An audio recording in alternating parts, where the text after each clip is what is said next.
Okay, welcome everybody to our virtual event, The Journey Forward. My name is Drew Edwards. I'm the co-founder and CEO of Pangea. We're joined by a few different faces tonight. I want to start by introducing the person to my left. Hello everyone, my name is Brenda Abeta and I'm the Director of Programs with Pangea. Happy to have everybody here tonight. So we are excited to have you all together on this brunch time event, a first for Pangea since we've started. And there's a couple things going on this weekend. I believe it is, we're heading into a St. Patrick's Day celebration. And if you're in Chicago, which we know a lot of people who are here are, we know this is a big day. We know this is a sacrifice for you to be with us today early on. So we appreciate that. It's also when clocks are going to turn back. And so I want to make a note about this event. This event is a peer-to-peer fundraiser. And that type of fundraiser is one where we are engaging you, we are asking you to put your necks out for us and ask other folks for donations to be the ambassador for Pangea and Pangea's mission, and to help us reach out to other folks that may not know a lot or even any of us. So why am I bringing this up? Well, although we've been pushing this fundraiser for nearly a month now, there still is time to donate until the very end of the day today. But there's 1 hour less than normal because there's daylight savings time just around the corner here. So throughout the presentation, if you're compelled to give an additional donation or to give a donation if you haven't already, or if you're watching with somebody, we encourage you to do so, but know that if you've been fundraising on our behalf, there still is a little bit more time today to send a reminder for folks that you may have reached out. So here's how the event is going to roll today. We do have a bunch of really exciting pieces about the work that we're doing and where this money is going towards that we're going to share with you today. And we have the best people on because we're in Uganda together and we get to talk about it together. But the other side of it is that we're going to do something that we haven't done before. And this is in the spirit and in the nature of this peer-to-peer fundraiser. And that is, we are doing fundraising awards. And what might we mean by that? Well, in a peer-to-peer fundraiser, there are different things that we're hoping are happening, right? As we're gathering teams, we're hoping that we're building large teams because that means we probably have the best chance of reaching out to more donors. On the other side, we certainly want to fundraise the most money possible. But at the same time, we want to see what teams are also making the most asks in that process. So for the first time ever, we have our donor awards for this event. And I will say this, these are not simply, I don't know the name of what you call those, those awards that you get in high school that mean nothing besides a page in the yearbook. These come with an actual award, and I'm going to show it to you right now. Each one of these are going to be engraved with your name or your team name and your award on them. And what are these? This is a solid piece of mahogany wood. This mahogany wood is shaped in sort of the shape of a book because we want you to remember the effort that you've done to date. And so we are going to be shipping this to you all the way from Uganda. It'll be a really fun package to be able to get, show your friends, show your neighbors. But it's something that each person or each team following this is going to be receiving. So let's go on to our very first award. Our first award is one of the most important ones. It's the largest donation amount. And the team that won that is Team Gryffindor. So for our Harry Potter fans out there, no surprise which team is coming away with the W. Again, it seems like every book and every episode ends with a W by Gryffindor. But I believe this team was led by Joe McGinnis, who is one of our perennial superstars in terms of just reaching out and pushing the envelope to try to share about the mission that he cares deeply about with his friends, his families, his colleagues. So Joe, you have one of these, Team Gryffindor, you have one of these coming your way. If there's other people on your team that you're sharing this with, we'll let you figure out who gets to choose to keep it. But that's the very first one we're starting out with. The second one is the largest team. Now, why does largest team matter? Like I mentioned before, we want to be reaching out to as many people as possible. And this year, and probably in past years as well, Team DePaul has come together and put together one of the largest teams that we would possibly expect. That team, I know, is led by a great mentor, a great teacher, and that's Melinda Wright. She has engaged her entire class and gotten these folks behind it. And we had to put a caveat, right? With part of this, we wanted to make sure that each of those folks are reaching out for donations. And so this team had reached out especially at a school like DePaul, from kids that are all around, or from all around the country, sometimes all around the world. And what a great way to share our mission. So we will be bringing one of these back. This is interesting, and I'll throw this to Professor Wright to decide which person, which student, is it you or a favorite student that might be getting this award? Something to think about in the meantime. And our very last award, if we go on to the very next slide, is what's the total number of donations? Well, this is Team Bauer Power Hour, led by none other than our co-founder and COO, Andrew Bauer. The team amassed the most total donations, and they had a really active team. It was something that our team was trying to catch up with. We were trying to reach out, but we had different folks that had different commitments. Our Andy was a better leader. I don't know what the deal was, but they found a way to get the job done. So anyhow, we're excited to kind of walk through each of those donations. Now, I want to pause and just reflect on the moment that we're in. This was a really fun event. This is one of my favorite events of the year. Fundraising is one of my favorite things that I get to do for my job, to be able to share and tell folks about how they can support the work that we can actually do. But the reason that we're having to support it is that we are in a historical moment, and it's one that I'm honestly quite tired of talking about. It's one that I wish that I didn't have to keep going back to and keep driving and telling about the importance, reminding about the importance of this moment as we seemingly want our lives to continue and to move on. But this moment that we're in right now is the greatest disruption to education since public education itself began and became a right. Whether you're in school or not, students' routines have been disrupted throughout the last 2 years. We talked about this at our past gala. Ask any parent if the last 2 years have been normal, and they'll say, what is normal anymore? At the beginning of this year, something momentous happened though. The very last schools and last country that was closed, the country of Uganda, where we're sitting right now, opened its doors to welcome back students for the first time in nearly 2 years, 22 months, when students had been sitting home. With this is something to celebrate. We could sit and sort of sit in the lulls and the negative feelings that I think we all probably have about sitting and being out of school. But there is something, some excitement and something to celebrate, and something that we've enjoyed seeing students with their uniforms walking back to school, and the excitement, and some maybe dragging their feet because homework also means that it returns now as well. But it's a moment to recognize the end of a chapter that we've been working through, hopefully it will stay that way. It's also a time to mark the beginning of another chapter, which is why we named this event The Journey Forward. This is meant to mark the chapter of what are the steps that need to happen next.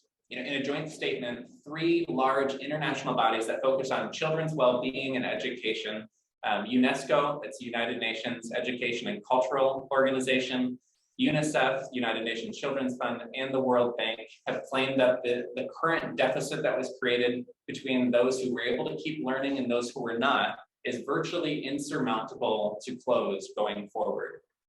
Now, some may have fallen behind, others will not and have not returned to school to date yet. And that's a really harsh reality for those of us that have been working and those of us that have been donating and hoping for a better world for all children and a better outcome in life for all children around the world. The impact of the pandemic is going to be felt by this entire next generation that we're working with. But we're in a critical moment right now where we believe if we can start and respond appropriately now that we have the opportunity, not just to triage education, but to try to address it, there's a huge opportunity to be able to do something about where we're going with it. A lot of doing good work is doing the right and hard research, making sure that you're doing all of your homework as a professional to make sure that we're addressing these needs as thoughtfully and understandingly as we possibly can. But the other side of it is treating every single person, every single child as a bit more than a data point or a number. It's treating them like a human. And something that we as an organization do not underestimate is just the value of encouragement. It's the value of standing by and standing with people from all over the world, all walks of life, no matter what they're interested in the subjects that they're in their own education, or what they'll end up doing with their education after that. And so we want to start out with a video and a couple of organizations that we partnered with to welcome students back to school with a kind note as they returned after nearly 2 years here in Uganda. Lockdown.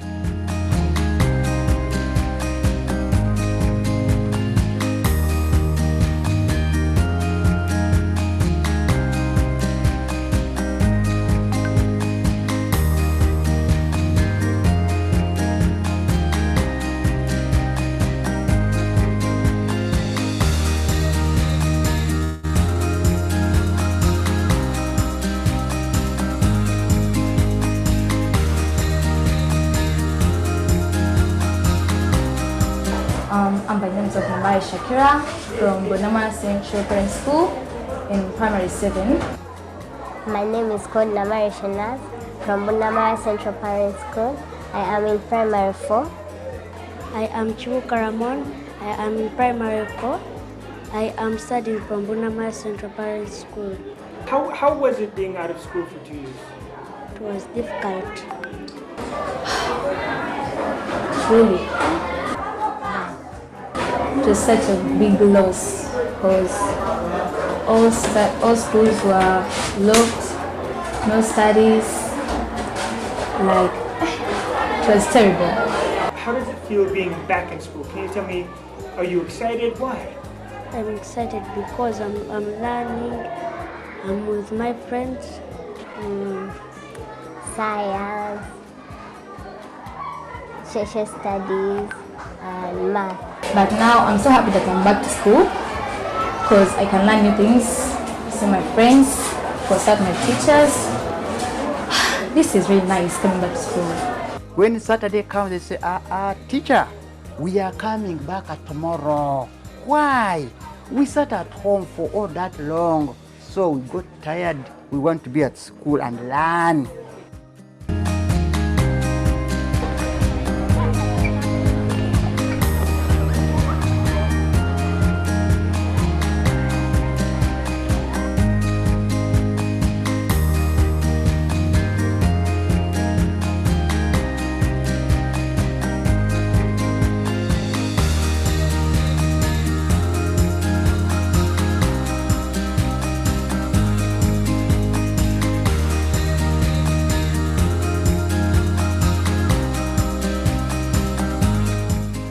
Thank you, Betterment. Thank you, Fenomics, for writing letters to our learners. It created a lot of excitement. Our learners realizing that they have friends who are thousands of miles away from them who care about their education. Thank you so much.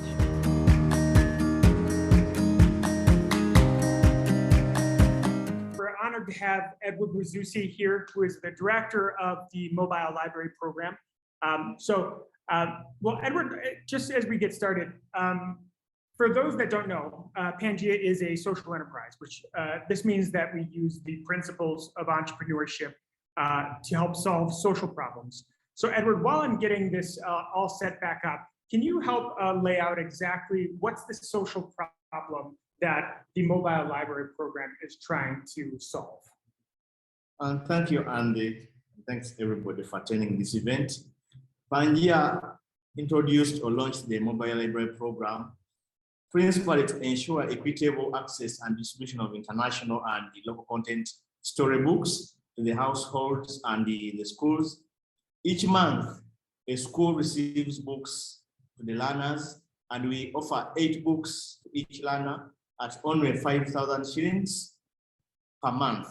Now, the reason behind this is to make this very affordable to the learner and to the family. This model lowers the cost of access to books and increases the variety of books that the child is exposed to, which in turn helps them build a positive, consistent habit of reading at school and at home. With a strong foundation of reading, students will be empowered and inspired to read more often, impacting on their long-term academic success and helping them as they transition into adulthood and being knowledgeable enough. Yeah, so this model really helps lower the cost to access of books and really increases, right, the variety of books that children are exposed to, which in turn we believe really helps build a positive and consistent habit of reading at school and at home. And that this is a strong foundation to really empower students to read more often. And that's kind of the theory of change behind it. You know, we just kind of in the video, and Drew shared this, that school has been closed for 2 years here. And so this model, the school model, is new for them coming back. So can you speak a little bit to the eagerness of them? Have they been warm or open to the programs coming to their schools? The schools we've visited are so eager and excited to be receiving this program. The learners are equally excited because we have shared with the parents, the learners, and the schools. They are eager to receive this program. However, some issues must be noted. One is The schools are having a lot of bills to pay. After 2 years of lockdown, these classes are dilapidated, the buildings are dilapidated, parents have to buy new uniforms, and they are starting from scratch. So it is a lot of cost on the side of the parents, but they are promising that come term 2, the program is going to be up and running in these schools. And what is more interesting is the schools are demanding specifically for Pangaea publishing books. Yeah, so a lot of the schools are saying it's not only that, you know, we like that you have some international readers, but they're really specifically asking for Pangaea books, the local readers. True. You mentioned something that was so interesting, which is that, you know, I think we all expected, you know, us to hit the ground running right when schools were back open, but it seems like they really had to get their feet under them in term 1. But you mentioned that it looks good for term 2. So as an enterprise, as a part of a social enterprise, I think it's helpful for everybody here to understand what we're projecting for the enterprise. Let's just talk at Wakiso. For those that don't know, we have a Wakiso office here by Kampala. We have one in Gulu, and then we have a hub in Vepi in the refugee camp that's strictly social. But for the Wakiso enterprise, what are we projecting for term 2?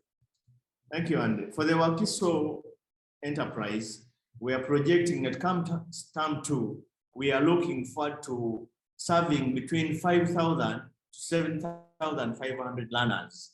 This will translate into a 164 to a 264% increase from our projected revenue in line to achieving sustainability. Yeah, so that's amazing. So for just the Wakiso hub, Edward's saying that, you know, we think that by the end of term 2, we will not only be sustainable, but we'll be profitable for this hub to help subsidize for other hubs, right? So the amazing thing about being a social enterprise is that the profits go towards other projects. And again, what we love about this program is that it's lowering the cost for each family and school who would have to purchase these books outright.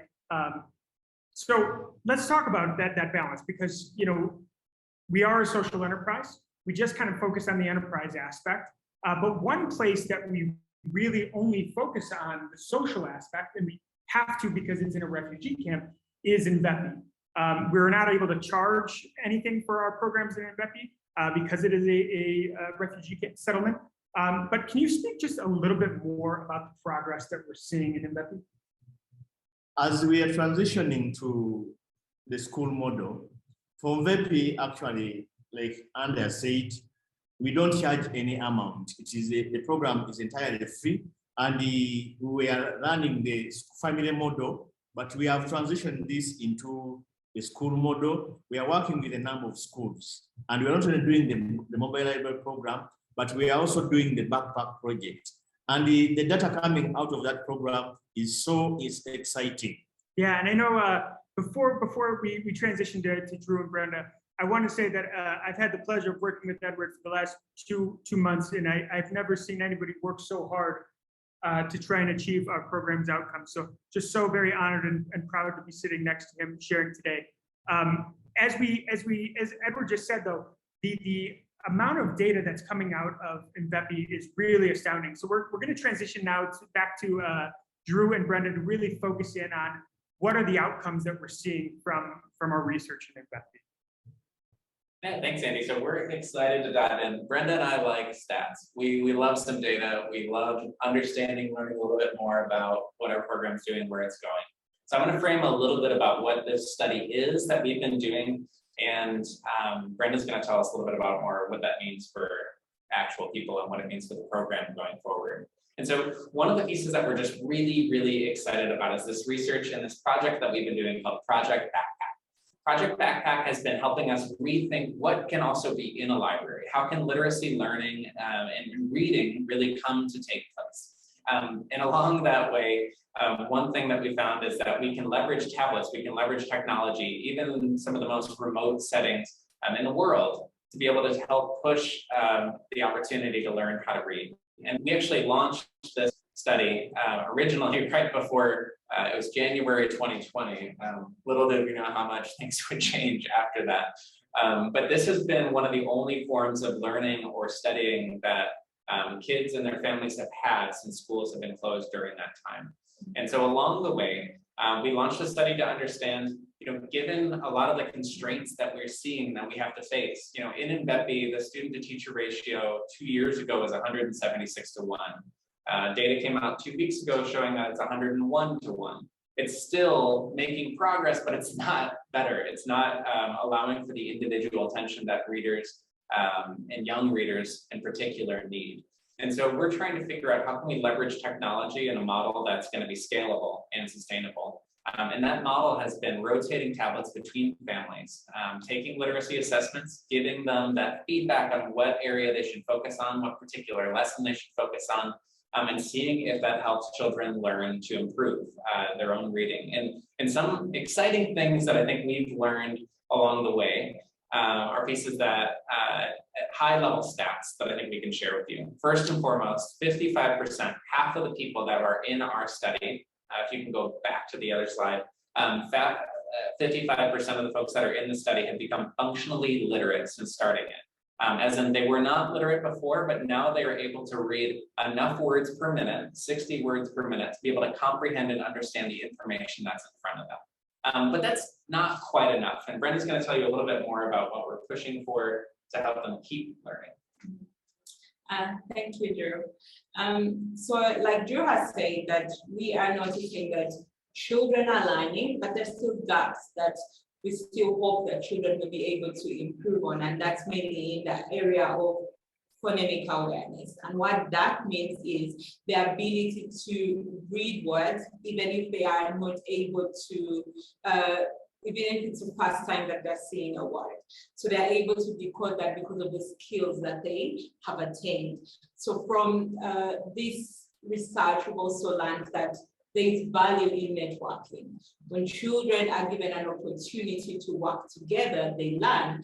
So during this period, we were at a space where teachers were absent, teachers were not present, they weren't having enough contact with teachers. But because with the tablets, we are able to group them in different groups. And in these different groups, we were able to see growth. So the green is showing you that growth in the children being able to identify letters. And for those that were grouped together, we could see the partnership that was happening in the learning. But the most other interesting thing is we were able to notice that parents were learning too. So illiterate parents were learning from their children and they were very much interested in learning. And all this information that we're getting from this is very helpful for us to understand the culture of learning. In that when they get back into school, then we know what kind of programs we can be able to put in schools, what interventions will then help children learn better.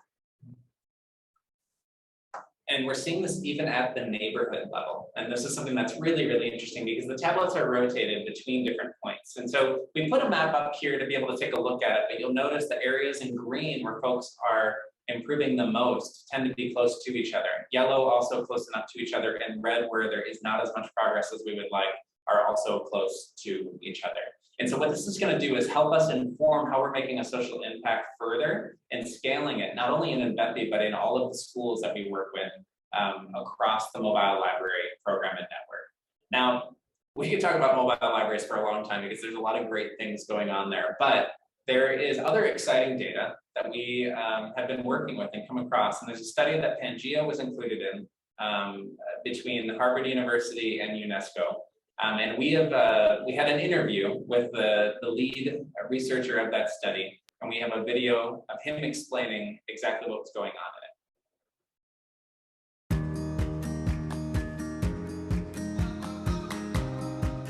So thank you. I'm delighted to be speaking with you, Drew. The goal of this study, the study builds on research work that with my colleagues in the Global Education Initiative, we have been conducting since the World Health Organization declared COVID-19 the pandemic. Initially, that work examined the educational impact of the pandemic.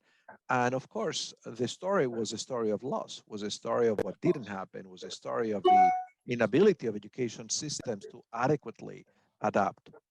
But pretty quickly, we realized that there was another story as well, and that was a story of innovation. It was a story of the people who, under extremely challenging circumstances, were basically doing everything they could to create strategies of educational continuity. This particular study takes a look at innovations that had longer lasting power. They are not necessarily innovations of the early phase of the pandemic, but they are innovations that basically stuck around for most of the pandemic. In other words, we turned the way in which most people had been looking at the educational impact of the pandemic on its head and said, let's not dwell on the loss. We all know that there was loss. We all know this was a calamity. Let's actually look for goodness, and let's look at goodness that was not just good in the moment, but let's look at goodness that actually has implications for the future. And it does look at these innovations through the particular lens of the ideas contained in UNESCO's recent report on the futures of education.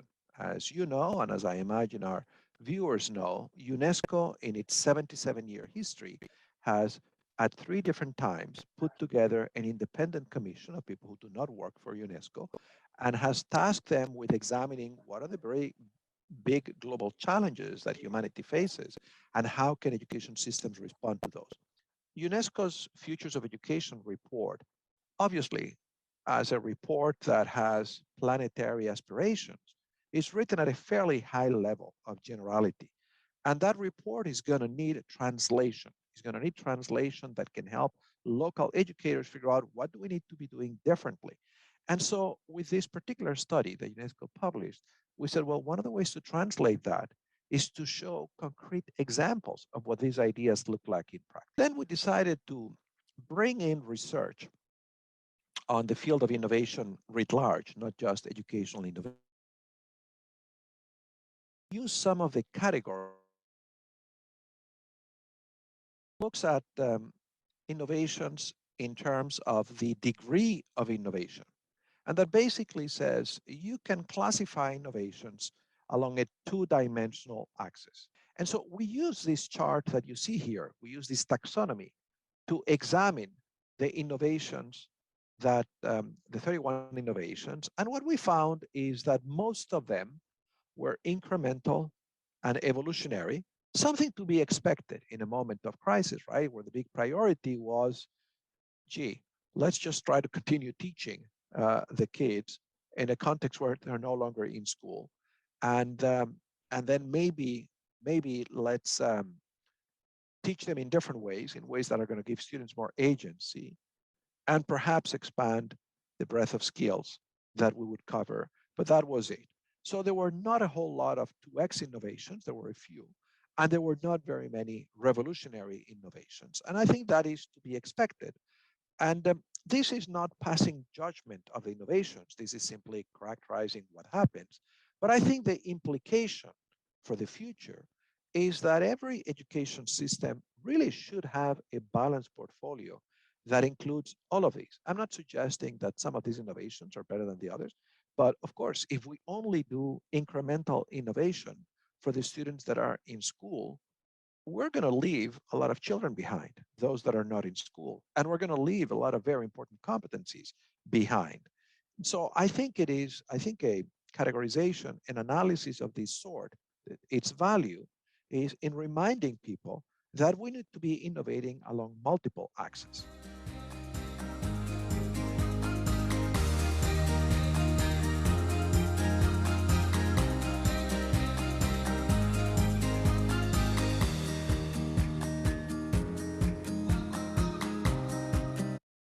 So as part of that, Pangea's series, The Unwelcome Stranger, which is our series about our COVID learning, was a series that was evaluated in this study by UNESCO and by Harvard University.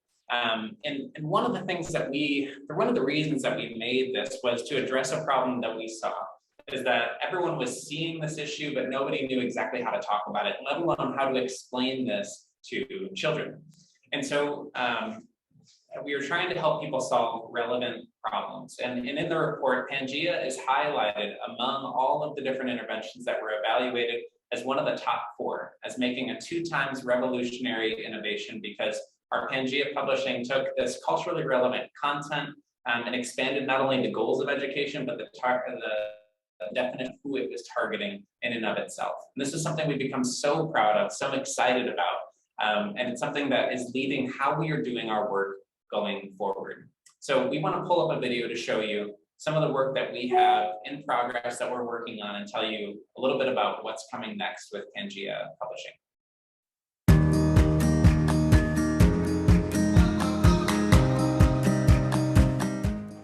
My name is Diana Nawatene, and I'm the Director of Publishing. Pangea Publishing makes linguistically and culturally relevant materials for children with a major focus in folklore, stories, and original texts. Folklore is good, and it has very many advantages, but then it has a challenge that it doesn't address current situations. So with the coming of COVID, we actually realized that we couldn't, there are some situations, there are some contexts that we can't talk about in folklore. So we decided to start producing original texts to talk about situations, talk about events that are current, that are complicated, that can't be explained in folklore, and that are representative of children. Because when you look at most of the folklore, it is animal stories, it is adults, and very little that addresses children issues. But then when we have the original stories, we have the opportunity to talk about different themes that are actually affecting children currently, and then also make sure that children are represented in the stories, because that is one of our major focuses as a publishing house. Yeah, with our COVID series, many people were interested in sharing information in low literacy areas about different aspects, and we have continuously partnered with them and made various materials for people in different communities. For example, we made a book on nutrition for an audience in Uganda, in Burkina Faso, and Ethiopia. And then we also made some materials for South Sudan, and also we are currently making materials for Karamoja region in Uganda, in Nepal, and in Senegal on livestock vaccination. Research has shown that people, especially adults, read more often if a book helps them solve a problem in their community.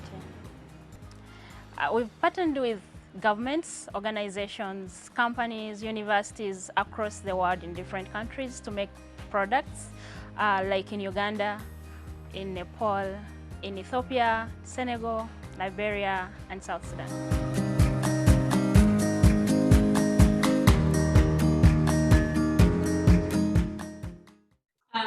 Thank you. So over the years, we've been seeing Pangea Publishing grow, and we have been able to see a lot of success happen.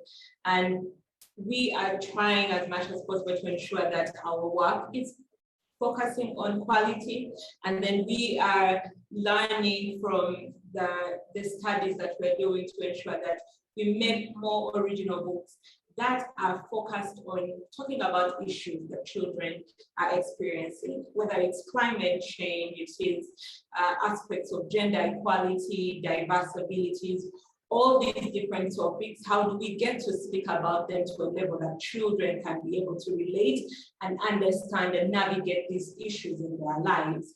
And we are also moving forward to ensuring that as a publishing house, we are sustainable, and through partnerships with different organizations, governments, as Diana has stated, gives us the ability to do that.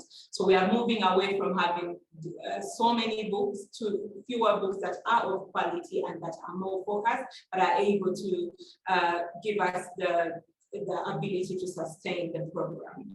And through these partnerships, we have delved into topics around animal vaccination, financial literacy, malaria prevention, and all these are different topics that then enable us to speak to adults that may be of low literacy levels, and different programs are then able to ensure that we are working towards meeting our goal in regards to literacy levels. Yes.